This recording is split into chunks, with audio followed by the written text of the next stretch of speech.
Bem, pessoal, chegou a hora de nós trabalharmos com as modalidades de casamento. Então, nós já vimos, no primeiro bloco, a possibilidade de trabalharmos com o casamento civil e o casamento religioso. Verificamos ali o procedimento de habilitação, verificamos os documentos necessários, a finalidade das testemunhas, enfim. Também nós verificamos que nós temos um casamento religioso, tanto por meios de habilitação prévia, tanto como habilitação posterior.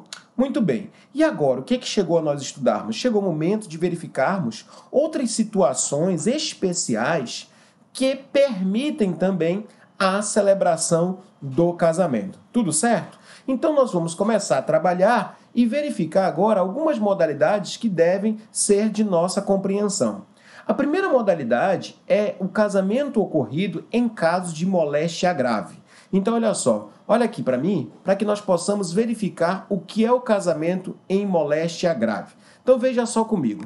Naquela situação, lá do artigo 1539, olha o que vai dizer naquela situação o Código Civil.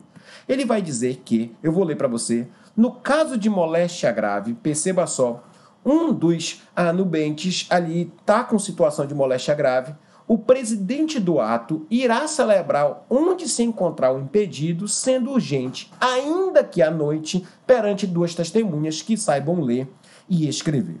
Então, olha só, o artigo 1539, ele estabelece a possibilidade de um casamento em casos de moléstia grave. Então, olha só, primeiro requisito para o 1539, o casamento tem que estar ocorrendo e um daqueles nubentes está numa situação de moléstia grave. Segunda coisa que você deve observar, e essa é a mais importante, já houve habilitação. Eles já tinham se habilitado, eles já tinham ido ao cartório, já tinham estabelecido a possibilidade de casar. Só que na hora da celebração, um dos nubentes está com moléstia grave. Então o que vai acontecer?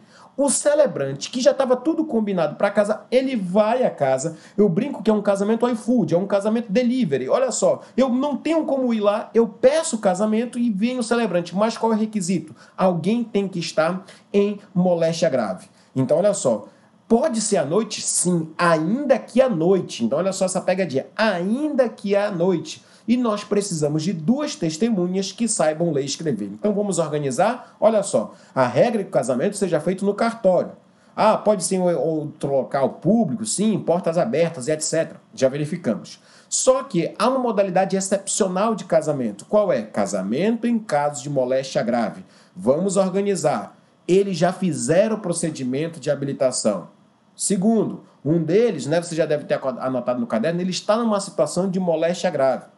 Diante disso, o celebrante, olha só, ele vai à casa, ele vai ao local onde está o casal, a pessoa com moléstia grave, e ele celebra o casamento. Pode ser à noite? Sim, pode ser à noite.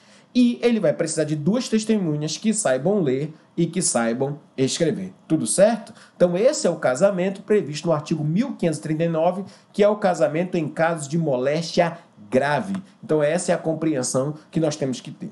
Superado isso, vamos para uma outra modalidade de casamento. Qual é? Essa é a modalidade de casamento conhecida como casamento nuncupativo. Esse nome é diferente. Pois é, nuncupativo. Qual é o casamento? Esse é o casamento in extremis. In extremis. Eu vou colocar na tela para que você possa verificar os nomes, e a fundamentação legal. Então, olha só. É o casamento nuncupativo in extremis. Ele está previsto lá no artigo 1540 do Código Civil. Vamos ler? Olha o que ele diz. Quando algum dos contraentes estiver em iminente risco de vida, não obtendo a presença da autoridade a qual incumbia presidir o ato, nem de seu, olha só, substituto, poderá o casamento ser celebrado na presença de quantas testemunhas? 6 testemunhas. Que com os nubentes não tenham parentesco em linha reta ou na colateral, até segundo grau. Então, olha só, perceba que nós temos agora um outro casamento e você não pode confundir com o casamento do 1539. Aqui no 1540, perceba só, aqui nós não estamos numa situação de moléstia grave, ninguém adoeceu. Nós estamos em uma situação de iminente risco de vida. Eu não estava doente, mas vamos imaginar um acidente de carro, um naufrágio. Iminente risco de vida. Eu levei uma facada, uma agressão ali, fui agredido, eu estou em iminente risco de vida. Eu tive um mal súbito. Perceba a diferença do 1539, lá é moléstia grave, lá é uma enfermidade, é uma doença. Aqui não, é o risco de vida. E isso gera a pessoa em extremo risco de vida. O casamento em extremis. Então, precisa estar doente antes? Não. Basta que esteja em risco de vida. Vamos imaginar um acidente de carro, um mal súbito, uma queda. Caiu, foi me trocar a lâmpada, caiu, tá para morrer, olha só, bateu a cabeça. Né? Um ator, um personagem muito famoso no Brasil, né? Uma celebridade, o Augusto Liberato, que olha só, estava bem, foi lá, mexer no telhado, alguma coisa assim, enfim, caiu. Iminente risco de vida. Olha só, esse é o 1540. Tudo bem. Cuidado. No 1539, eu disse que precisava de habilitação. Não foi isso que eu falei? Aqui não precisa de habilitação. Aqui não precisa. Então, não precisa ter passado por aquele procedimento de habilitação? Não. Então, cuidado, olha a diferença entre 1539 e 1540. Uma outra observação que é muito importante no 1540 é a seguinte, é o número de testemunhas. Porque aqui mudou. Aqui são 6 testemunhas. 6 testemunhas. Aqui o código pegou pesado. Então você tem que ter 6 testemunhas. Então olha só. Só que essas testemunhas, que são 6, elas têm um requisito diferenciado. Elas não podem ser, olha só, parente em linha reta. Por quê? Porque senão, gente, isso vocês vão ver em direito das sucessões. Vai caracterizar o interesse sucessório. E o que mais? Não podem ser parentes até o segundo grau. Quem é o parente até o segundo grau, hein? É o irmão, gente. O colateral até o segundo grau é o irmão. Então, tio pode? Pode. Tio é terceiro grau. Primo pode? Pode. Primo é quarto grau. Não pode, é irmão. Porque você diz, mas Elon, por que só até o segundo grau e os outros já podem? Porque imagina o seguinte, quem é que está perto da pessoa iminente de risco de vida? Se você proibir parente em linha reta, segundo grau, terceiro grau, quarto grau, meu irmão, não vai ter ninguém. Vai ser difícil casar, né? Então, olha só, por isso que raciocina, não pode até o irmão em linha reta, porque ele vai ter interesse sucessório. O irmão também, porque ele está muito próximo ali. Então, você vai trabalhar com quem? Terceiro grau, quarto grau? Pode. Né? Então, olha só, para que você possa compreender. Se não, se você alargar muito, você impossibilita até conseguir o número de testemunhas, que não são poucas, 6 testemunhas, para o casamento em extremis ou casamento nuncupativo. Tudo bem? Então, 1539, o casamento teve habilitação. A pessoa está enferma. Fez habilitação, é um casamento iFood, casamento delivery. Né? No 1540, não teve habilitação, não estava doente. E você vai precisar de mais testemunhas e cuidado com essas testemunhas. Não é terceiro grau, não é quarto grau. Tio pode, primo pode, é segundo grau. Beleza até aí? Então, olha só. Cuidado.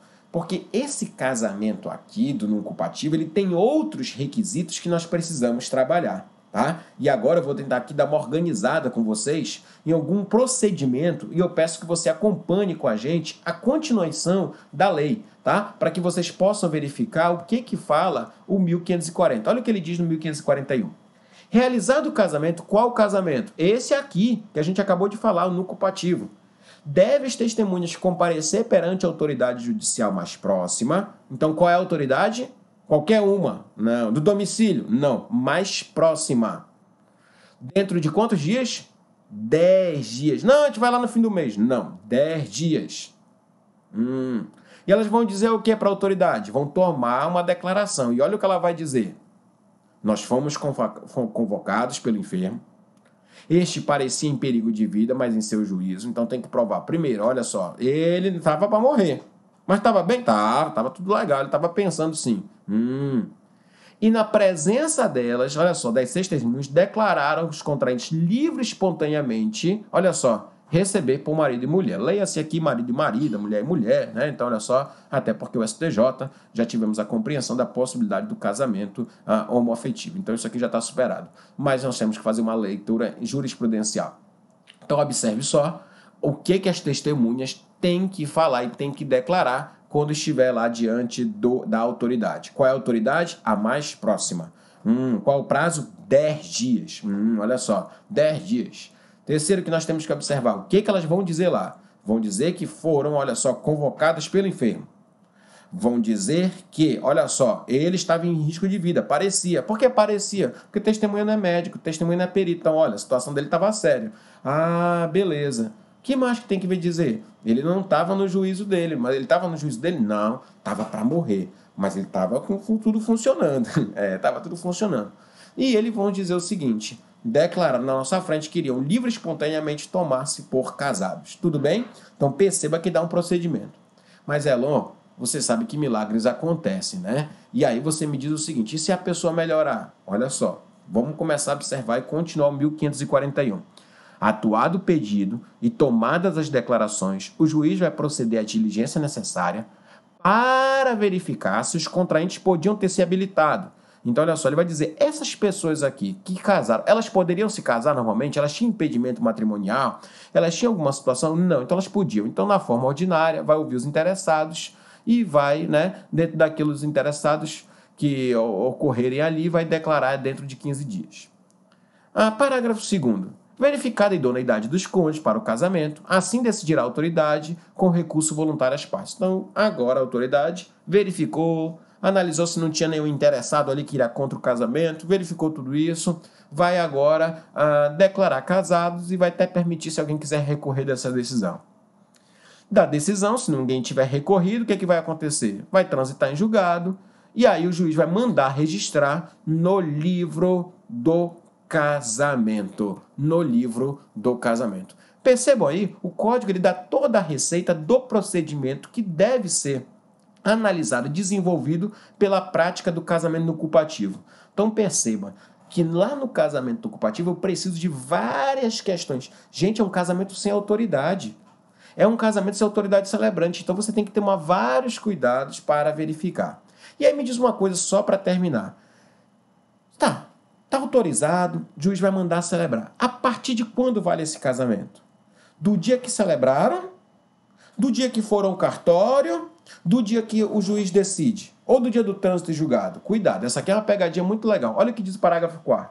O assentamento, assim lavrado, retroagirá os efeitos do casamento quanto ao estado do cônjuge à data da celebração.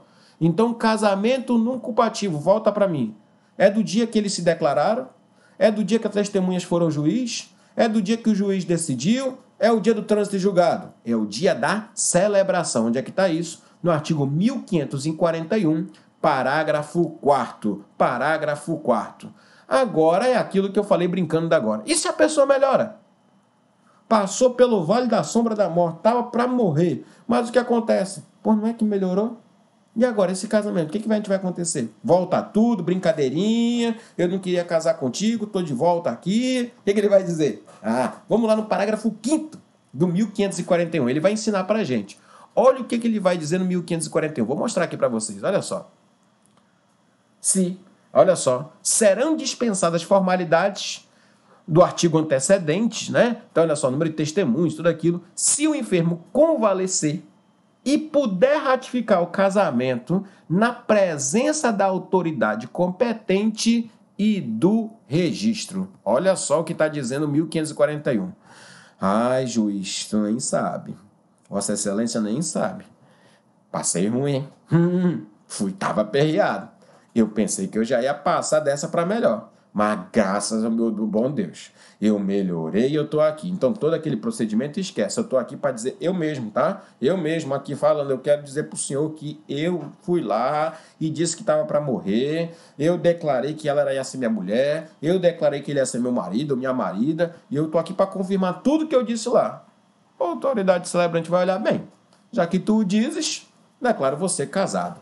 Entendeu com a ideia? Então, se a pessoa recuperar, ela vai lá, não precisa daquelas formalidades, ela vai lá e ratifica tudo aquilo que aconteceu. Pronto, o juiz não vai precisar fazer recurso, ouvir as outras partes, vai só analisar se elas poderiam se casar, se não tinha impedimento matrimonial e etc. E vai declarar ali o casamento. Tudo bem? Gente, olha só. Agora me diz uma coisa. E se a pessoa tá para morrer e ela vai lá e casa só mesmo para poder passar a herança?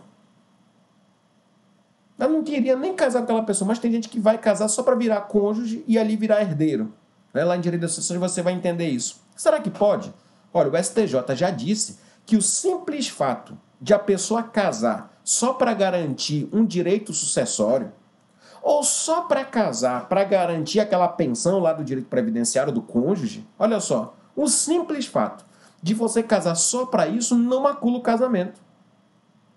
Porque diz, né, tem a doutrina, a jurisprudência que muitas vezes, e na maioria das vezes, a finalidade do casamento in extremis, que é o casamento do 1541, e até mesmo do 1540, 1539, olha só, a finalidade é justamente essa: ganhar um direito previdenciário, ganhar um direito sucessório, então não tem problema nenhum. Gente, só para contar uma coisa para vocês, eu não sei se vocês lembram, mas lá nos impedimentos matrimoniais, né, tem o casamento avuncular, que é o casamento do tio e sobrinho. Lembra do casamento tio e sobrinho? Então, olha só, do decreto 3.200 do ano de 41, que se eles fizerem, né, um exame pericial, eles poderão casar e etc. Tudo bem? Beleza. O STJ, ele já aceitou um casamento in extremis. Olha só, perceba só, de tio e sobrinho, que a pessoa morreu e nem fez depois aquela perícia, etc. Mas ela não teria, pelo decreto, que fazer a perícia? Mas o STJ falou o seguinte: aquela perícia é para proteger prole. Que prole que a pessoa já está morrendo? Ah, para verificar se não tinha problemas de saúde para um e para outro e etc. Ela já vai morrer. Então, olha só. Então, perceba. Há uma decisão do STJ, eu vou colocar na tela aqui para vocês. Olha só. Vou colocar aqui na tela. Em que ele diz o seguinte. Perceba, olha só, civil e processo civil, recurso especial, casamento inocupativo, validade, comprovação de vício contra a manifestação inequívoca, em convolar núpcias, comprovação. Agora, olha só, vamos lá para o que está em negrito. A discussão relativa é a nulidade preconizada pelo 1548, que se reporta aos impedimentos na espécie consignada no 1521, né? Então, olha só, é o casamento tio e sobrinho. Fenece por falta do escopo, tendo em vista que o quase imediato do óbito de um dos numentes não permitiu concúbito pós-casamento. Isso, tá entendendo, né? O que não teve depois, né? Pois é, morrer não tinha como, né? Então, olha só.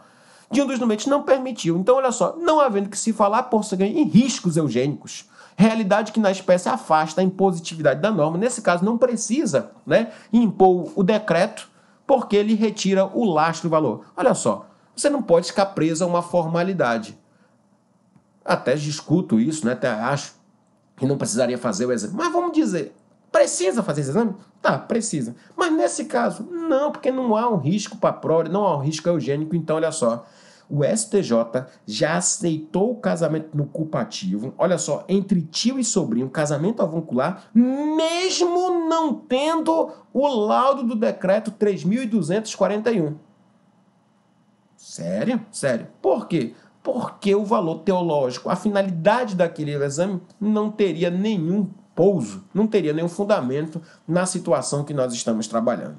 Tudo bem até aqui, gente? Então, se liga nisso, tá? Se liga nisso. Não esqueça dessa questão interessante. Então, casamento em moléstia grave, já vimos. Casamento no culpativo é outro. Requisitos, procedimento, se a pessoa melhorar. Mas o casamento no culpativo é só para ganhar um direito previdenciário, direito sucessório. Não tem problema. Na verdade, ele acontece na maioria das vezes para isso. Casamento no culpativo, avuncular. Precisa do exame. Nesse caso, o STJ já dispensou, que a pessoa morreu logo depois, não teria por que fazer exame, se não teria risco para eventual prole, etc. Tudo bem, gente? Então, nós já vimos duas modalidades excepcionais, né, de casamentos aí, de situações diferenciadas, muito curiosas, moléstia grave no culpativo. O último casamento das modalidades que eu quero tratar com você é o casamento por procuração. Eu sei que eu já falei em outras oportunidades da possibilidade do casamento por procuração, né? Eu já falei sobre isso. Mas eu quero deixar de uma maneira organizada aqui no seu caderno para que você possa ter uma clareza na hora de estudar. Então, olha só, vamos trabalhar um pouquinho com casamento por procuração. Esse agora é o nosso objetivo, casamento por procuração. Então, olha só, gente. Diferentemente, né, lá do Código Italiano, por exemplo, vários países do mundo não permitem casamento por procuração. Tá? Não permitem. Por exemplo, o Código Civil Italiano ele permite o casamento por procuração, mas ele só permite para o militar quando está em serviço de guerra. Então é o único caso que nós podemos trabalhar com casamento por procuração. Aqui no Brasil, não. O nosso ordenamento ele sistematizou o casamento por procuração. Então aqui pode? Pode, aqui pode o casamento por procuração. Está lá no artigo 1542 do Código Civil. Tudo bem? 1542 do Código Civil. Então, o casamento pode ser celebrado mediante procuração, está lá no artigo 1542. Só que é o seguinte, nós precisamos organizar aqui no casamento por procuração algumas regrinhas para que a gente não possa aqui se perder. Tudo bem? Então, a primeira coisa que nós temos que lembrar é que o casamento por procuração, ele exige, primeira coisa, ele exige que os procuradores sejam diversos. Então, você quer casar por procuração? Tudo bem, mas cuidado. Um vai casar com um procurador e o outro vai casar com outro procurador. Não tem como o casal unificar e dizer o seguinte, fulano casa por mim, por ela. Não tem como. Casamento por procuração, em primeiro lugar, exige procuradores diversos. Tudo bem. Segunda questão que nós precisamos tratar aqui. Segunda questão. A procuração para esse casamento tem que ser por instrumento público. Então tem que ir lá no cartório, tem que fazer. Então, casamento por procuração, primeiro, procuradores diversos. Segundo, instrumento público. Terceiro, poderes especiais. Poderes especiais. O que quer dizer isso? Isso quer dizer que para casar, você precisa colocar na procuração com quem vai casar, qual o nome que vai querer, qual o regime de bens. E, se possível, coloque até a identidade física da pessoa. Mas não para que isso? Porque se for gêmeo. Ou você esqueceu da Ruth e da Raquel. Mulheres de areia. A Rutinha é boa, a Raquel é má. Pois é, cuidado. Então, olha só. Então, o que significa poderes especiais? Tem que dizer com quem vai casar, regime de bens, como vai querer o sobrenome. Tem que ter todos os detalhes. Para a pessoa que vai cumprir o mandato, né, o procurador não confundir as bolas. Cuidado, né? Então, olha só. A doutrina fala até identidade física. Isso é perfeitamente hoje ocorrer. Então, olha só. Vamos organizar em casamento por procuração. Você já deve ter anotado. Procuradores diversos. Segundo, instrumento público. Terceiro, poderes especiais. Quarto, prazo de 90 dias. Então, a procuração feita para celebrar o casamento precisa ocorrer no prazo de 90 dias. 90 dias. Isso é até bom, né, gente? Porque sistematiza. O Código Civil no Direito das Famílias, ele gosta de 90 dias, percebeu? Nós vimos lá, 90 dias o prazo da habilitação. 90 dias depois de casar para voltar ao cartório. 90 dias agora é o prazo da procuração. Bacana isso, né? Você fica ligadinho com 90 dias. Isso até é bom na hora de estar numa prova. Beleza. Agora tem um detalhe. Qualquer pessoa pode casar por procuração? Qualquer pessoa pode casar por procuração? Não. Porque é o seguinte, o 1542 do parágrafo 2º, ele diz o seguinte, 1542, parágrafo 2º, ele vai dizer o seguinte, que a pessoa que não estiver em risco de vida pode casar por procuração. Como é que é? Ele diz o seguinte, a pessoa que não estiver em risco de vida pode casar por procuração. Então isso quer dizer o seguinte, a pessoa que está em risco de vida, ela não pode casar por procuração. E a pessoa que está em risco de vida, se ela quiser casar, como é que ela faz? Nós já estudamos, é o casamento nucupativo.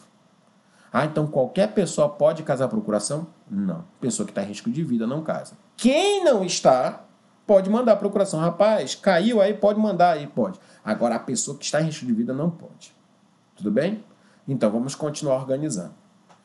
Eu decidi casar, mandei a procuração, mas depois eu voltei atrás.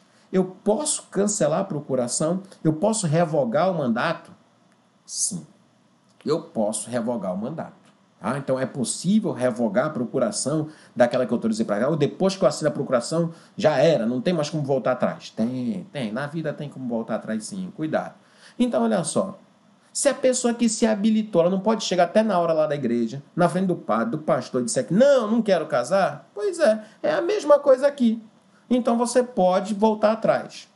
E agora, cuidado, porque o 1542 lá, ele é muito interessante, porque ele fala o seguinte, que você sequer precisa notificar o mandatário que você desistiu de casar. Mas eu não estou entendendo. Por que tu está chamando a atenção nisso? Porque eu não sei se você lembra que na denúncia vazia, né, na resilição unilateral, o que é isso? Denúncia vazia é aquela que eu não preciso justificar porque eu não estou querendo mais. Apenas não te quero mais, né? Então, olha só, é o princípio Lulu Santos, apenas não te quero mais. Então, olha só, o que é que ele diz? Lá no 473, né? No 473, lá na regra dos contratos, diz que para um contrato ser revogado, eu tenho que notificar a outra parte, está no 473. Denúncia vazia, resilição unilateral, precisa notificar a outra parte para poder valer, né, a revogação do contrato. Aqui no direito das famílias, você não precisa notificar previamente. O fato de você revogar o mandato, pronto, já perdeu. Ah, tudo bem. Agora, como é que eu faço essa revogação? Aqui é fácil. Se para eu fazer a procuração, eu tive que fazer a procuração por instrumento público, para revogar a habilitação, eu também preciso fazer essa revogação de procuração por instrumento público. É o princípio, meus amigos, do paralelismo, princípio da simetria das formas. Ora, se para fazer a procuração eu preciso de um instrumento público e fazê-la por instrumento público, para revogar, eu também preciso de instrumento público. Tudo bem. Mas ela então me diz uma coisa.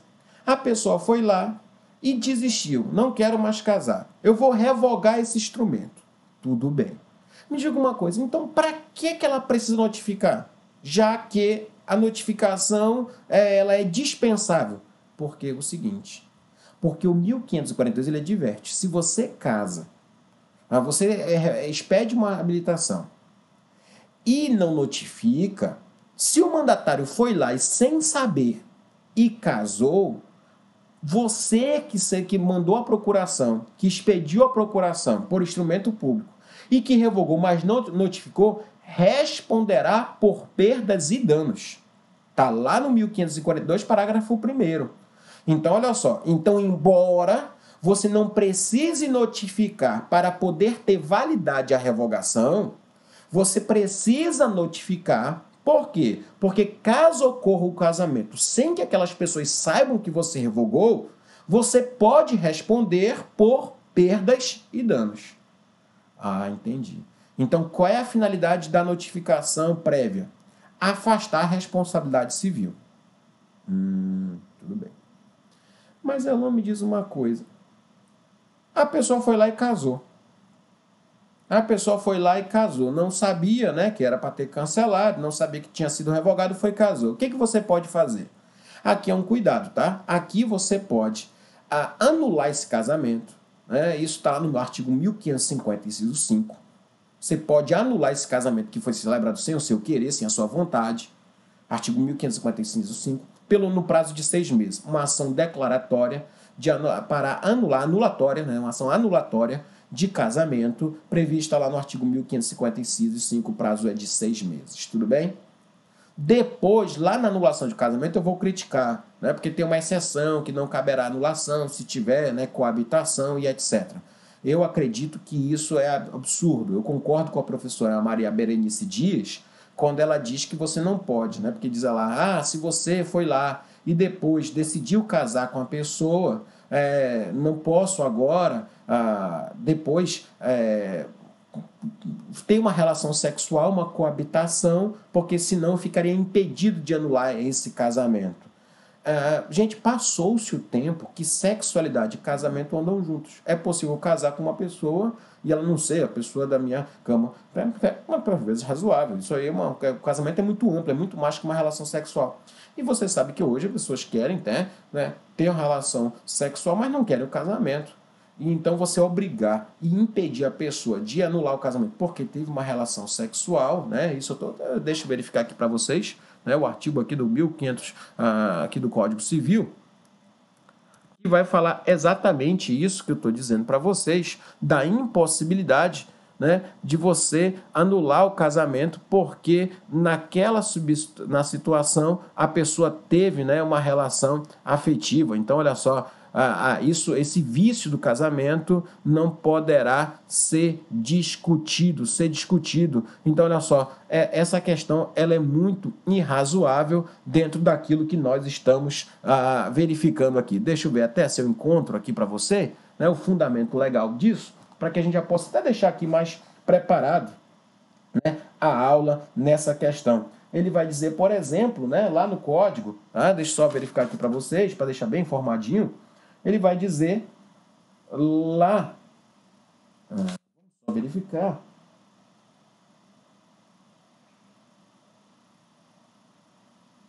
ao 1555, inciso 5, ele vai dizer que você só poderá anular o casamento, né? Olha só, só poderá anular o casamento naquelas situações desde que não ocorra coabitação, né? Olha só, não sobrevindo coabitação, é o artigo 1550, inciso 5, né? Então, olha só. Então, essa é uma questão que a gente tem ali que deixar para trabalhar. E para terminar, e se eu foi expedida a procuração e a pessoa chegou lá, né? E depois morreu, antes da celebração do casamento. Mas a pessoa vai lá e casa. Esse casamento é válido? Não, gente, esse casamento sequer é existente.